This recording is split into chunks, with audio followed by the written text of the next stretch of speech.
今仔日早起，咱要先来关心屏东一间食品公司百威涉嫌违法摕工业用的滚药水来洗猪肠仔。食药署讲，这有问题猪肠仔是已经销去台北、桃园、高雄、甲屏东，其中有1300多公斤去互台北宁夏市场的一个业者买去。宁夏夜市也是讲会全力来配合抽检。若这个进货业者初步检判，应该是咧卖猪肉的，并不是夜市的贩仔。 就是有的会比较红一点，然后有的就是黄色的。这款猪大肠有的色较红，有的较黄。业者讲，这才是温体猪大肠啊，应该有的色水。若是肠啊看起来色水较白，就可能是不法业者为了要降低成本，代表有套双氧水。双氧水它也会破坏肠子的组织，所以变成说，伊的杀的时间唔免拖甲遮久。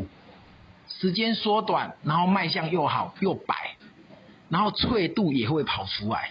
代志一开始是这间伫咧屏东的百威公司涉嫌用工业级的双氧水加工猪肠仔。公司内面红色的桶仔内面装的猪肠仔全部拢插扣，现场也发现工业级双氧水的空桶。公司负责人即马50万交保。因为阮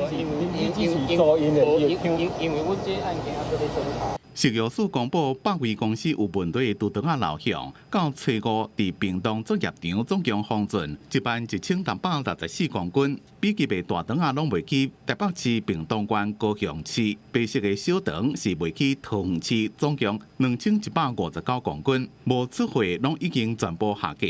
不过屏东180公斤全部拢卖出去啊，高雄市买到126公斤，消费90公斤。自述首次进货分送某特定船舶伙食补给，第二次则以自行销毁。